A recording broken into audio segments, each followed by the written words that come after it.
Good afternoon, this is Jeff with Sewer Tech Northwest. Today we're at property address 1720 Northwest Hoyt Street here in Portland. We're located down in the basement, and we are up against the right side foundation wall by the kind of washer dryer machines.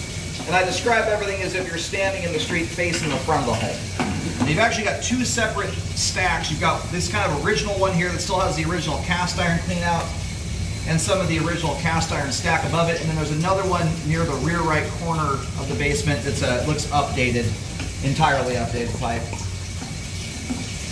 We're going to start with this one here. Water's running. We're going to zero out once we hit the base of the clean out or the vent stack.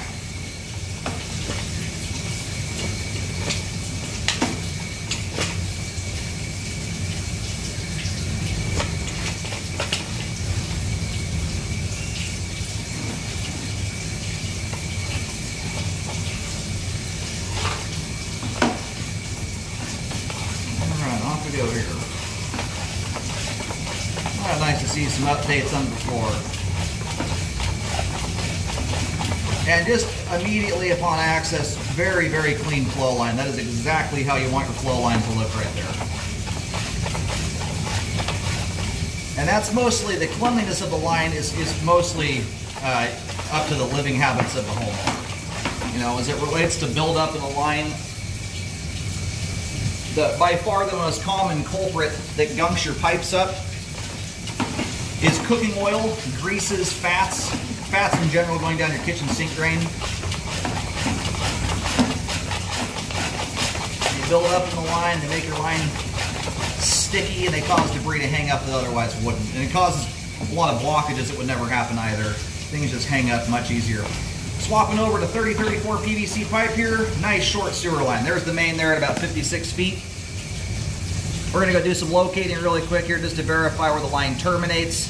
And we'll pull back and then we'll take a look at the second branch of pipe there coming from the back end of the house.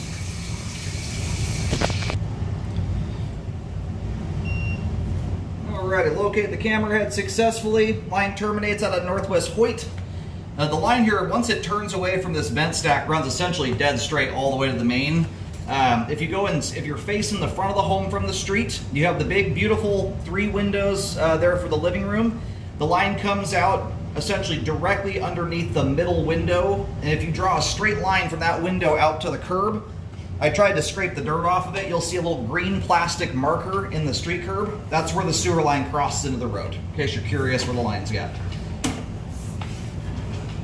Now, if you basically go about, I don't know, 2.5, 3 feet to the left of these vent stacks, the line pretty much runs straight from that point on.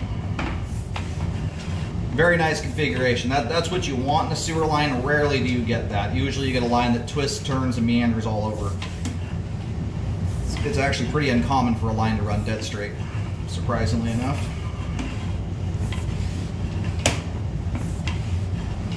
Anyway, so far, superb looking sewer line. Not only structurally does it look great, but it's also spotless clean. It's nice when you can get all those things in one.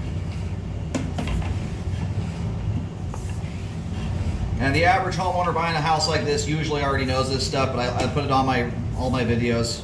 I'm a big stickler on grease buildup. After doing 25,000 sewer scopes and a lot of drain cleaning, I get more concerned about thick grease buildup than I do a lot of structural issues. It's just more likely to cause problems. But if you've got enough oil, grease on your pans, if you turn it sideways, there's enough on there that it runs off the pan in beads or worse. It's at that point you want to do something about it. Let it cool down, wipe it out with a paper towel, pour it into a garbage can. That's after it's cooled. And or if it's still in a hot liquid state, you can pour it into something that can handle high temperature, metal can, something of that nature. You know, a thinner coating of PAM spray, for instance, is no big deal. Hot water and soap handles that. And one of the keys to keeping things moving along, if you know some is getting down there, obviously always use your soap in hot water. Keep that hot water running for a full minute after your last dish was scrubbed off. That helps to ensure that everything that got down line remains melted and emulsified until it gets to the main. The water, these lines dive underground immediately, so water starts to cool off very quickly once the pipe's underground. So that just helps to keep things moving along there until it gets out to the main or a good distance from the house. It's a habit these folks have been doing very, very nicely. Anyway, great looking line there. We're going to move over and scope the other branch of pipe here, but fabulous flow all the way to the main. There's nothing about that thing I could even nitpick. That's a very nice looking sewer line there.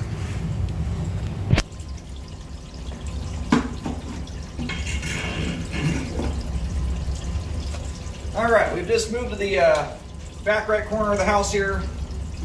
Dropped into a 3-inch clean out. This house has fantastic clean out access. You've got plenty of them. Very nice to see that.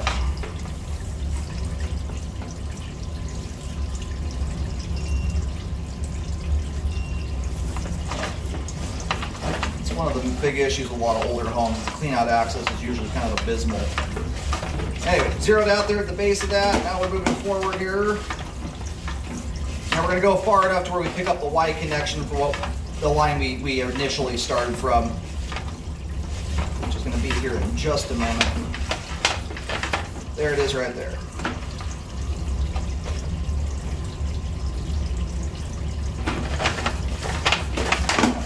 Overshoot it just a little bit.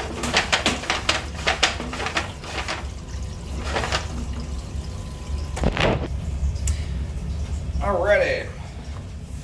You can see a little bit of water still running here. I just wanted to show that. What I did is I turned the water off that was feeding into this particular clean out and turned the water on from the initial fixture I used from the first clean out I went through. So what you're going to see is the water is going to be drained through the Y connection here I just pointed out a moment ago, around 15 feet, or possibly behind that here.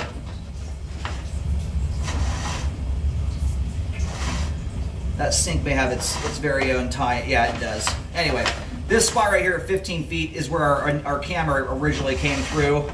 And then you're going to see the sink looks like it ties in separately along the path here.